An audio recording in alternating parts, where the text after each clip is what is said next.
हाँ जी, good morning students. आज जो है हम आपका लेसन नंबर 3 का जो है पेज नंबर 36 से स्टार्ट करेंगे।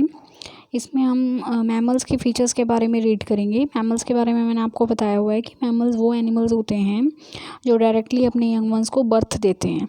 ठीक है, सो फर्स्ट इसमें है they give birth to the young ones. They have hair और fur on their body except dolphins and whales. Third, they suckle their young ones with milk.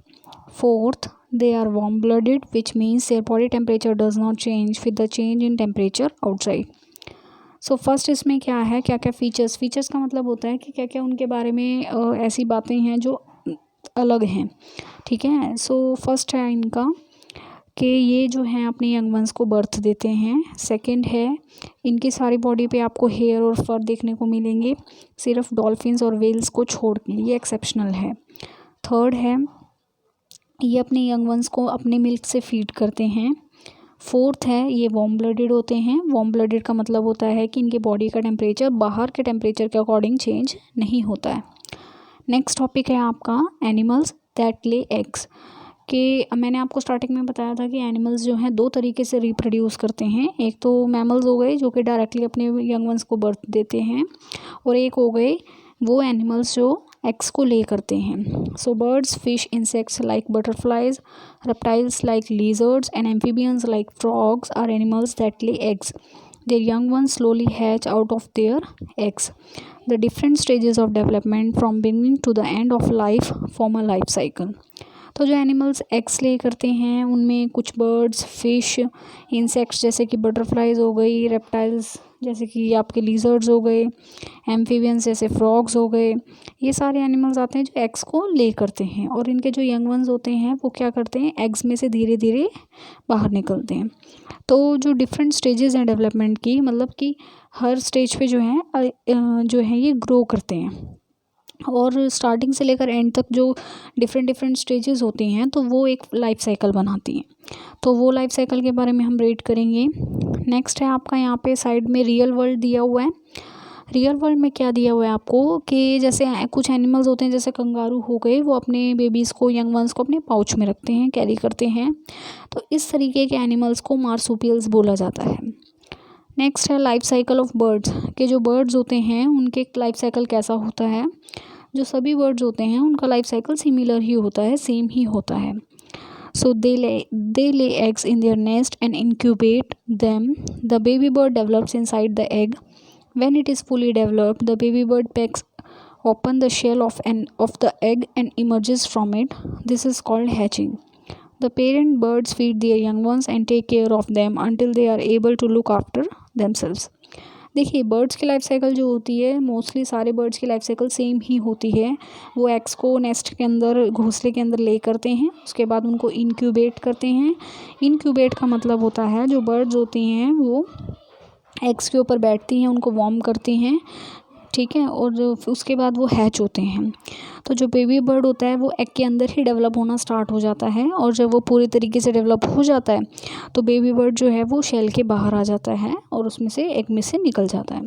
तो जब वो एग में से निकलता है तो उसी को ही हैचिंग बोला जाता है।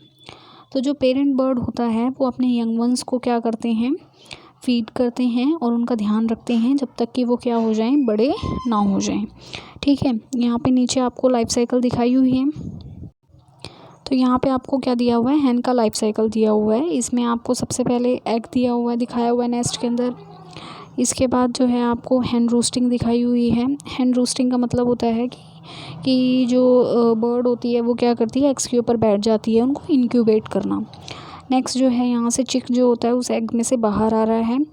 नेक्स्ट जो है ये बेबी चिक बन रहा है यहाँ पे, ठीक है, और उसके बाद लास्ट में जो है ये चिकन बन जाता है। तो ये किसकी लाइफ साइकिल हो गई, एक हैन की लाइफ साइकिल आपको शो करी हुई है।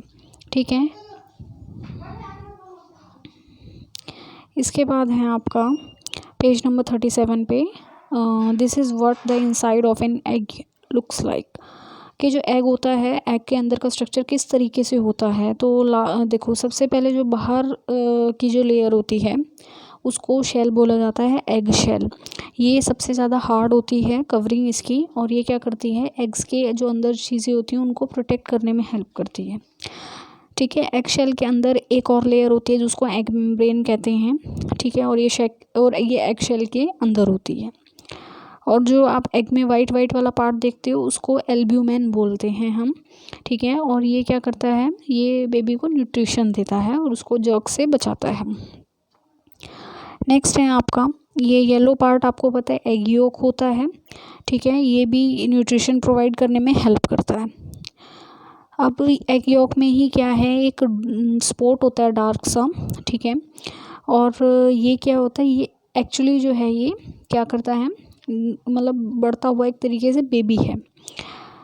नीचे से जो है आपको एयर सेक दिख रहा है, यहाँ पे क्या है, एयर जो है वो होती है और ये हेल्प करती है ब्रीथ करने के लिए। जो अंदर बेबी है जो डेवलप होने वाला है उसको ब्रीथ करने में हेल्प करती है।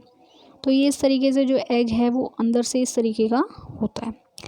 नेक्स्ट है आपका लाइफ साइकिल ऑफ इंसेक्ट्स। जो इंसेक्ट्स होते हैं उनकी लाइफ साइकिल कैसी होती है।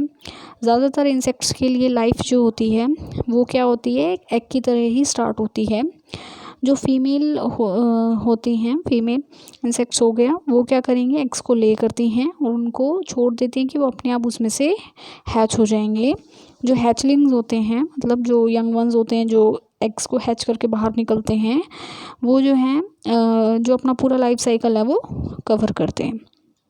सम insects like butterflies, house flies and beetles have 4 stages in their life cycle, while some insects like cockroaches and grasshoppers have only 3. कुछ इंसेक्ट्स होते हैं जैसे बटरफ्लाई हो गए, हाउस फ्लाई हो गए, बीटल्स हो गए, इनके जो लाइफ साइकिल में स्टेजेस होते हैं वो 4 होती हैं। और कुछ इंसेक्ट्स जैसे कि कॉकरोच, ग्रास होपर्स हो गए, इनमें जो होती हैं सिर्फ 3 स्टेजेस होती हैं, ठीक है। नेक्स्ट है इधर आपका वर्ड पावर। वर्ड पावर में आपको हैचलिंग्स और माउल्टिंग का मीनिंग बताया हुआ है। हैचलिंग्स मैंने आपको बता दिया है कि जो यंग वंस है जो कि बाहर निकलते हैं उन्हीं को ही बोला जाता है। माउल्टिंग क्या होता है, एनिमल्स जो होते हैं अपनी जो पुरानी स्किन है उसको शेड करना स्टार्ट कर देते हैं, मतलब उनकी स्किन झड़नी स्टार्ट हो जाती है और नई आने स्टार्ट हो जाती है, तो उस प्रोसेस को माउल्टिंग बोला जाता है। नेक्स्ट है आपका लाइफ साइकिल ऑफ बटरफ्लाई। हम बटरफ्लाई की लाइफ साइकिल के बारे में पढ़ेंगे। तो बटरफ्लाई जो होती है उनमें 4 स्टेजेस होती हैं, ठीक है। A butterfly has 4 stages in its life cycle. A female butterfly lays its eggs on leaves. A larva called caterpillar hatches from the eggs. It grows in the size by eating leaves and undergoes molting several times before changing into pupa. When fully developed, the adult butterfly breaks the pupa casing called cocoon and comes out. देखिए life cycle जो है butterfly की क्या होती है, सबसे पहले तो बटरफ्लाई में 4 स्टेजेस होती हैं। एक फीमेल बटरफ्लाई जो होती है अपने एग्स जो हैं लीव्स पे देती है, पत्तों पे देती है। एक लार्वा होता है जिसको कैटरपिलर कहते हैं, वो एग्स में से बाहर निकलता है, वो जो है बड़ा होता है लीव्स को खा के ही, ठीक है। और उसमें बहुत बार क्या होता है, माउल्टिंग का प्रोसेस होता है। माउल्टिंग मैंने अभी आपको बताया जब एनिमल्स अपनी पुरानी स्किन को शेड करते हैं और वो फिर प्यूपा में चेंज होता है। उसके बाद जब वो पूरी तरीके से डेवलप हो जाता है तो जो बटरफ्लाई होती है वो प्यूपा की जो केसिंग होती है, बाहर की कवरिंग होती है, उसको तोड़ के बाहर निकलती है, ठीक है। और उस केसिंग को ही जो है कोकून बोला जाता है, ठीक है। तो ये आपका क्या हो गया, लाइफ साइकिल हो गई पूरे बटरफ्लाई की। आपको डायग्राम भी दिखाया हुआ है यहाँ पे, ठीक है। सबसे पहले आपका एग होता है, एग से फिर क्या होता है कैटरपिलर में चेंज होता है, कैटरपिलर से प्यूपा, देन अडल्ट बटरफ्लाई। तो ये जो है आपकी लाइफ साइकिल है बटरफ्लाई, ओके। सो ये आपने जो है यहाँ तक रिवाइज करना है अच्छे से। इसके बाद जो है हम नेक्स्ट डे जो है आपको वीडियो मिलेगी, ओके।